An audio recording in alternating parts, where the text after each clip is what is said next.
Welcome to the Deafblind Network of Ontario's Technical Competencies for Interveners.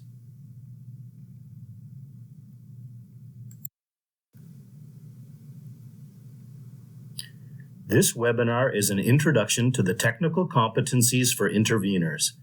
You will learn about the history, what technical competencies are, and gain a deeper understanding of each of the 9 competencies.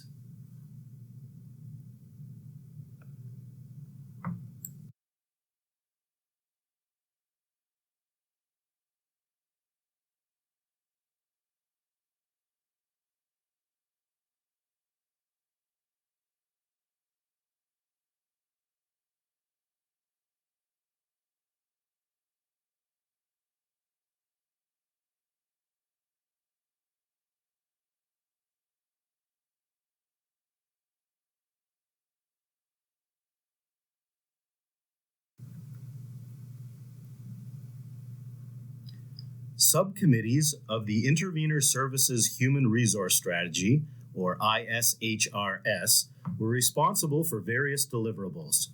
Recruitment, onboarding, and retention strategies were the work of the Human Resource Subcommittee.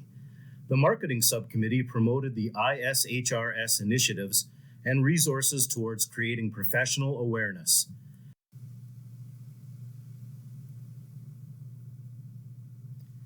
In partnership with the Ministry of Children, Community and Social Services, agencies that provide intervener services in Ontario came together over a 3-year period to professionalize human resources, improve the quality of intervener services offered, and enhance recruitment, onboarding of new staff, employee retention, ongoing training, and professional development of interveners. The goal was also to foster stronger partnerships among key organizations, including associations, colleges, agencies, and the ministry. The work was completed in March of 2018. The Deafblind Network of Ontario, a passionate group made up of individuals, organizations, and service providers who work together for the improvement of services for Ontarians who are deafblind, is sustaining the work by ensuring everyone has access to the valuable resources and training.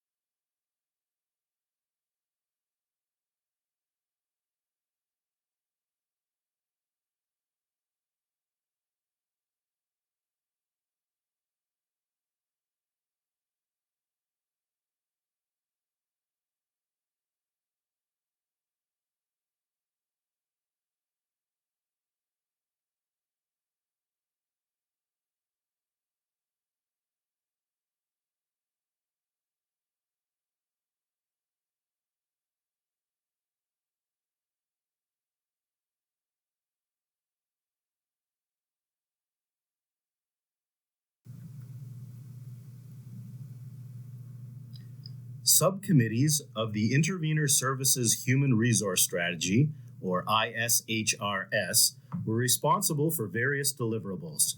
Recruitment, onboarding, and retention strategies were the work of the Human Resource Subcommittee. The Marketing Subcommittee promoted the ISHRS initiatives and resources towards creating professional awareness. The Education and Training Subcommittee created a training gap analysis as well as the technical competencies and the training resources. And finally, the Behavioral Competencies Subcommittee created the Behavioral Competencies and Coaching Resources.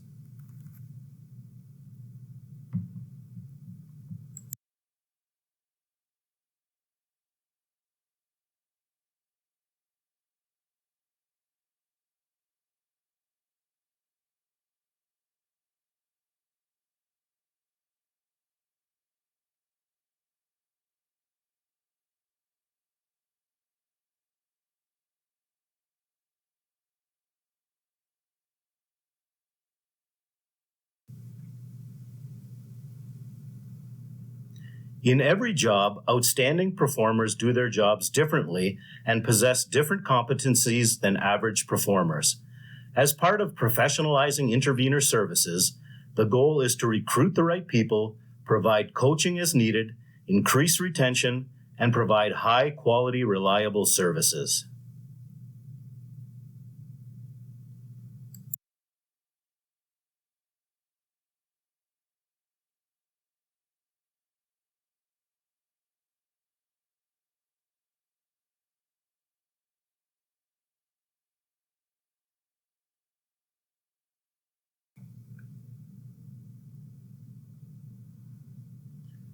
Behavioral competencies are the underlying personal characteristics and behaviors of an individual. If technical competencies are the what a person needs to know or know how to do, then behavioral competencies are the how an individual approaches his or her work. The behavioral competencies listed here are the competencies that separate interveners who meet versus those who exceed expectations.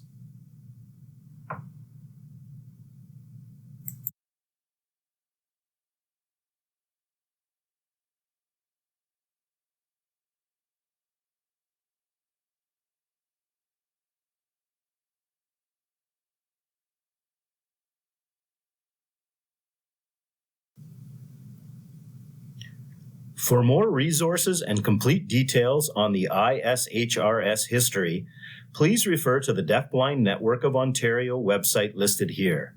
If you are interested, specific behavioral competency training is also available.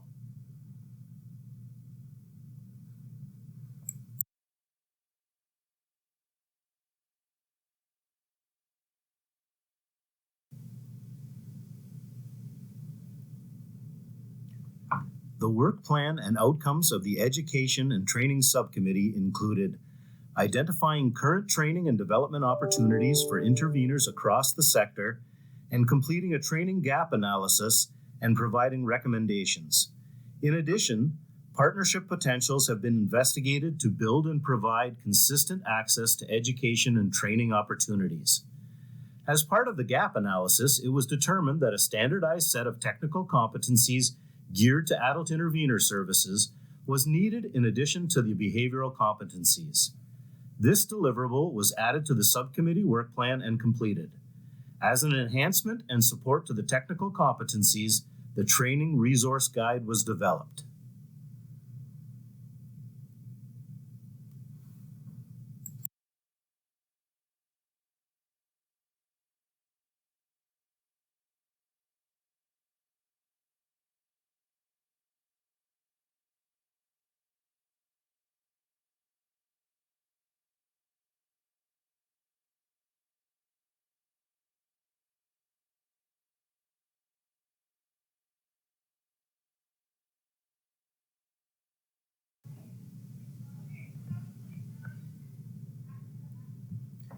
The path that was taken in order to develop the technical competencies was in-depth and comprehensive.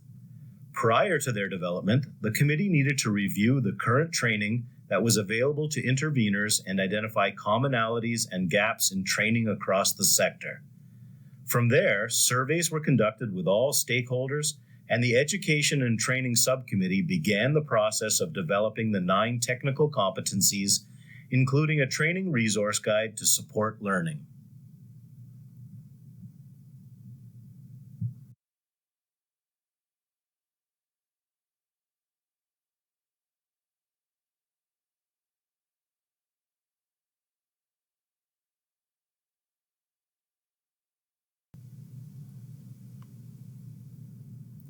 So why were the technical competencies created?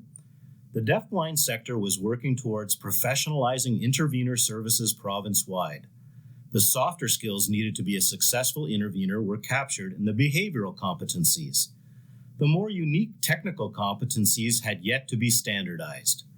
Historically, the hundreds of interveners working in Ontario had various training backgrounds. There was a need to establish a common criteria for training interveners that included a comprehensive set of both knowledge and skills, which would increase the likelihood that they would be able to work with a variety of people in the deafblind community. And bottom line, we wanted to reassure the deafblind community and all other stakeholders that interveners were trained professionals.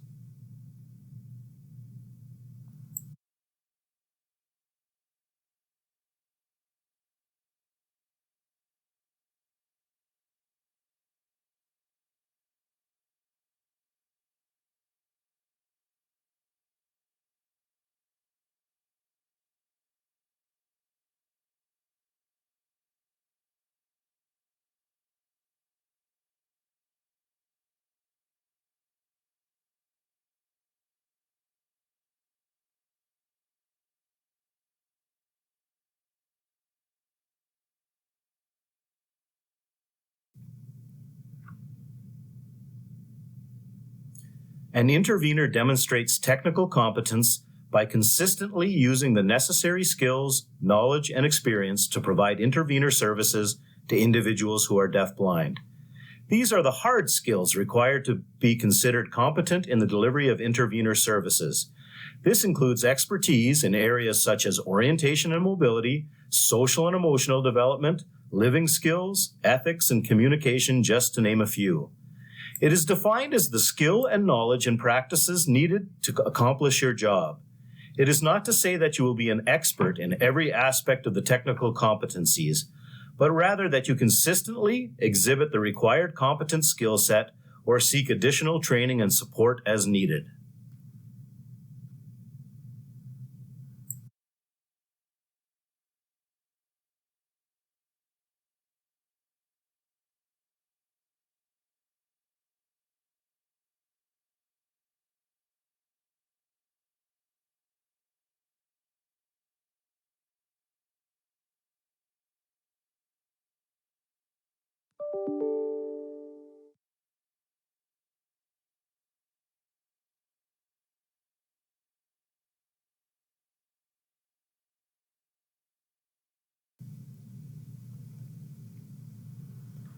To summarize, this slide helps demonstrate how technical and behavioral competencies work together to develop the ideal intervener. To professionalize the sector, interveners need to develop both competencies in order to meet all challenges that the field presents. It is the combining of tangible skills or technical competencies and intangible skills or behavioral competencies that separates the truly outstanding intervener. For example, at a medical appointment, an exceptional intervener will be both emotionally in tune to a person's needs as well as be able to provide the required communication.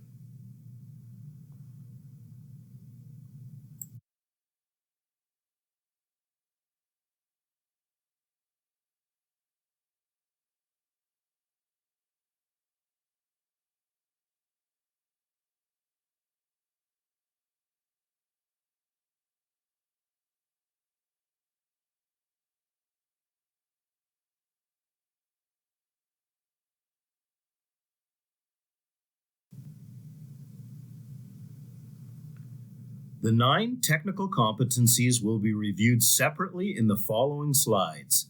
They are understanding deafblindness, values, ethics, and principles of intervener services, strategies used in providing intervener services, theories and practices of communication, social, emotional, and psychological impact of deafblindness, the relationship between deafblindness and health, mental health, and aging, sensory systems, orientation and mobility, and use of assistive devices and technology.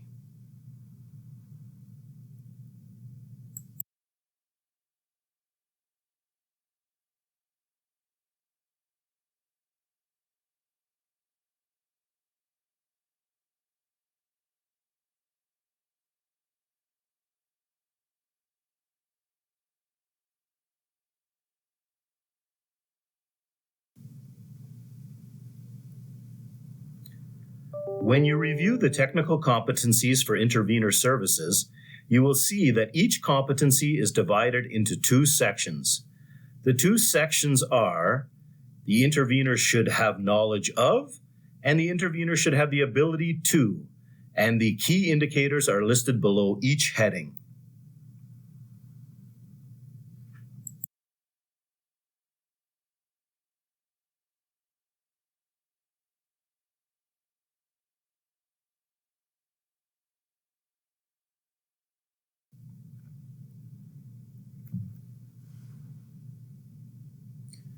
Understanding what deafblindness is all about can be challenging for interveners.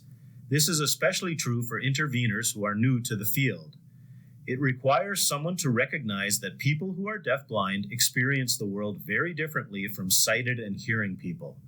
And at the same time, they need to recognize that people who are deafblind and people who are sighted and hearing are more alike than they are different. In order to provide effective intervener services, an intervener must have a comprehensive understanding of theories and practices related to deafblindness. The key indicators for technical competency number 1 are the definition of deafblindness, the terminology related to intervener services, and the impact of deafblindness upon an individual. The history of the field and, in particular, what sparked the creation of the formal intervener services we know today is also a key indicator for this competency.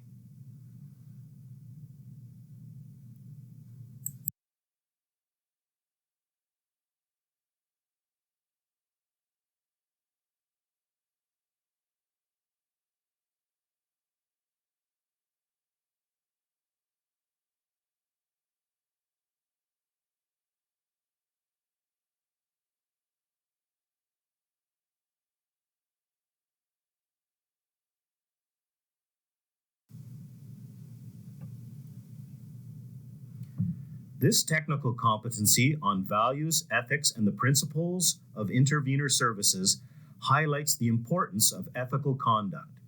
This is particularly important to those working as interveners, as we are faced with ethical dilemmas frequently.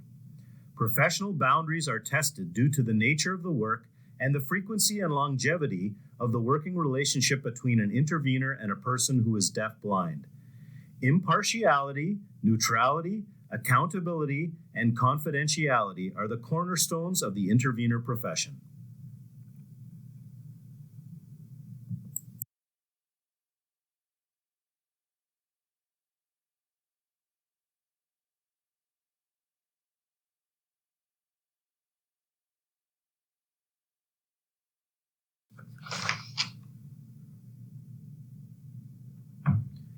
One of the hallmarks of intervener services is the need for a person-centered approach.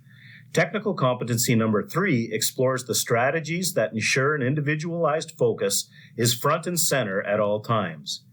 Interveners often hear that they are the eyes and ears of the person who is deafblind. It is vital that they understand how to relay visual and auditory information and how environmental factors can have an impact. They need to understand the function of routines and structure and the role those things play in helping someone be able to have a sense of control in their life. Interveners also need to understand the impact of a change or disruption to the person's routines. Skilled interveners have learned how to adapt to an individual's changing needs, regardless of whether those changes are physical or emotional. There is also a definite skill in knowing how much time a person may need to be able to receive and process the information presented to them, as it will differ from one person to another and from one situation to another. If you boil it down to essentials, the techniques interveners use revolve around being responsive to the individual and, in doing so, building a relationship of trust.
The competency theories and practices of communication addresses the heart of an intervener's role, communication. In order to relay any information about the environment, provide a tactile prompt, relay a conversation, or simply engage in a dialogue with the individual, an intervener needs to be skilled in various communication methods, specifically the communication method used by that person. This includes both receptive and expressive skills. Interveners have a tremendous responsibility, taking in a visual and auditory world and making it accessible to a person who is deafblind via adapted communication techniques and language.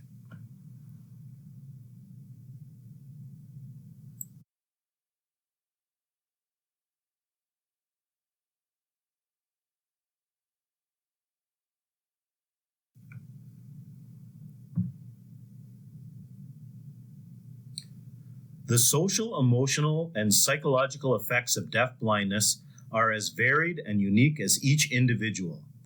For technical competency number 5, an intervener must have knowledge of how deafblindness impacts one's social and emotional relationships. They must truly understand grieving and loss, isolation, the impact of one's background, upbringing, spirituality, culture, and of course, the importance of trusting relationships. Ultimately, an intervener will be able to reliably and consistently recognize their own unique role in these situations and support a culture of acceptance, safety, and security. Also vital is the ability to support an individual's opportunity for self-determination, self-esteem and well-being, social interactions, and the development of meaningful relationships. An intervener will need to establish and maintain a professional working relationship with the family and support circles, as well as implement strategies and protocols for challenging behaviors.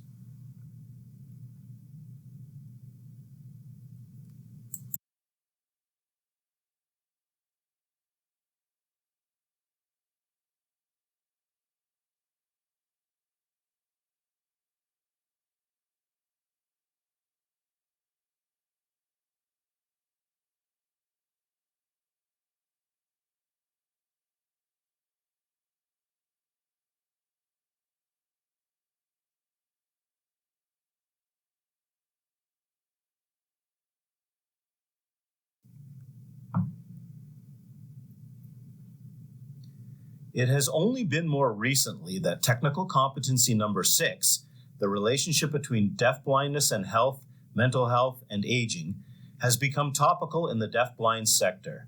To provide effective intervener services, interveners must demonstrate knowledge of health, mental health, and aging, and be aware of possible implications for an individual who is deafblind. They should have the ability to recognize that changes could be related to health, mental health, and aging, and be able to make appropriate adaptations based on an individual's medical, physical, and cognitive needs.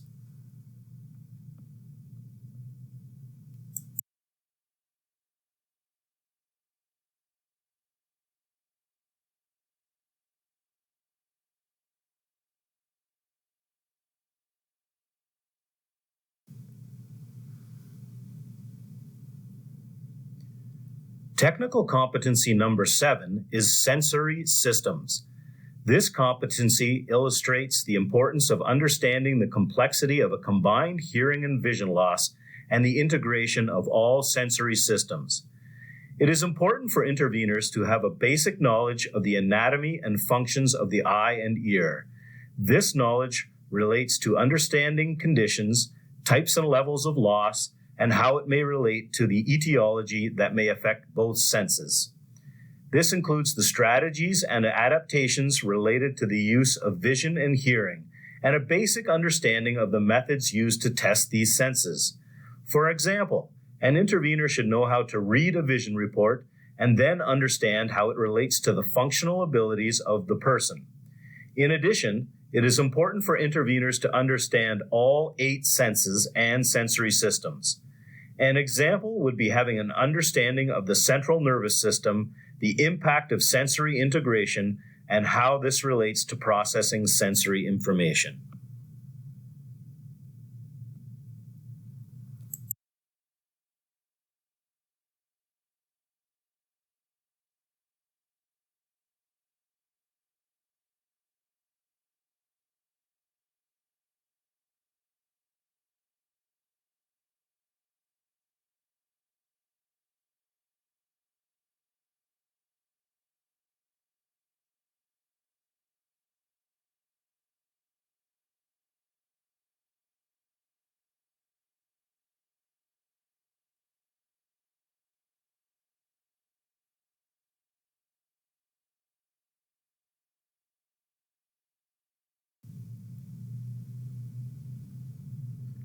Orientation and mobility is defined as knowing one's location in relation to space and how one moves through that space. It is important that an intervener uses language and cues to help individuals who are deafblind understand their location within their environment. Interveners should be proficient in sighted guide techniques, which includes navigating sidewalks, stairways, doorways, etc., in a safe and fluid way. Professional O&M instructors are available to train interveners and individuals who are deafblind. Ultimately, the individual who is deafblind and the intervener will move safely if they have a confident relationship of well-established trust.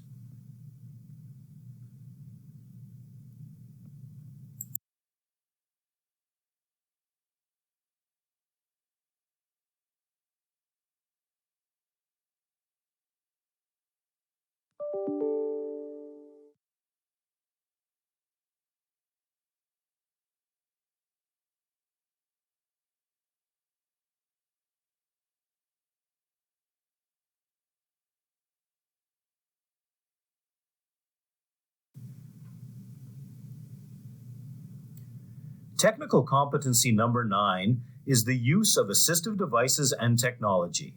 Assistive devices and technology enhance an individual's ability to communicate and access information. This competency focuses on the importance of interveners having an understanding of the purpose, environmental adaptations, and techniques for using devices and technology. This also includes awareness of new and emerging technology. In addition, it is important for an intervener to comprehend the use and maintenance of glasses, low vision devices, and assistive listening devices.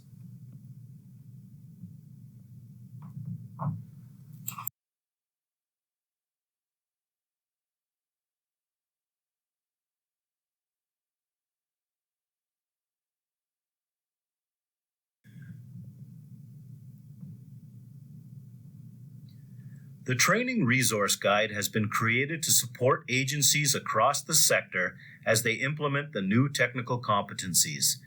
The information for each competency is laid out in exactly the same way, explaining the content and outcomes, providing examples of the competency in action, detailing the availability of formal education and/or training in the topic, and providing information about available resources for training. The expectation is that by using the information in this guide, agencies will be able to develop or enhance the training their interveners receive and ensure that the materials being used are consistent from agency to agency.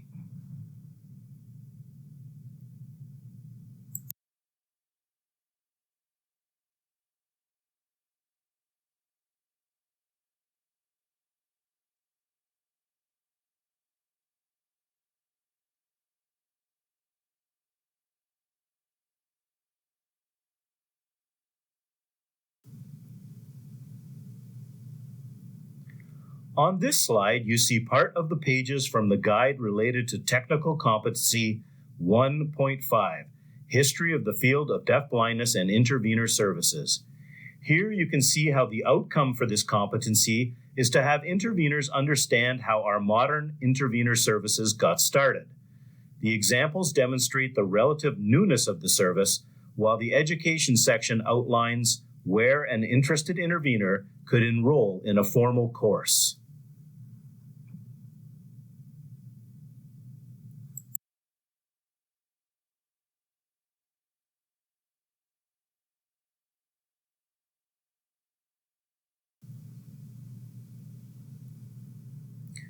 This slide shows the remainder of the page in the Training Resource Guide related to the same technical competency, number 1.5. In this example, for instance, you can see what training is offered on this particular topic, as well as the resources that can provide further information.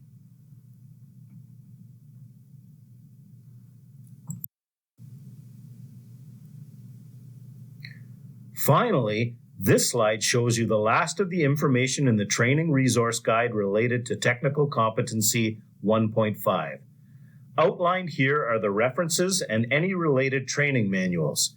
As mentioned before, each technical competency is detailed in exactly the same way, which makes the guide user-friendly.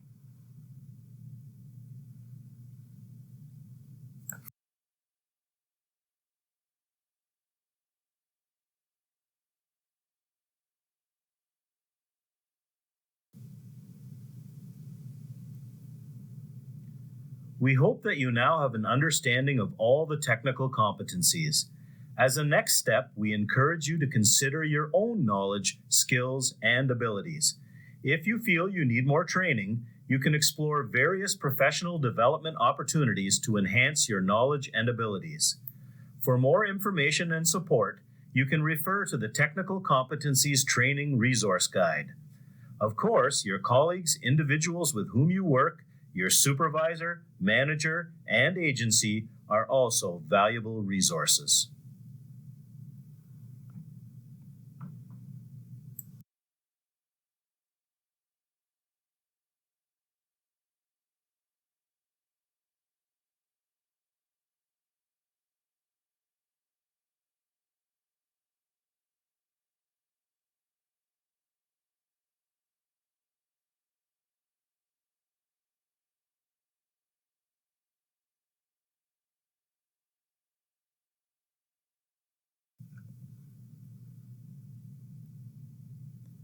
For more resources and complete details, including the full technical competencies, please check out the Deafblind Network of Ontario website at www.deafblindnetworkontario.com.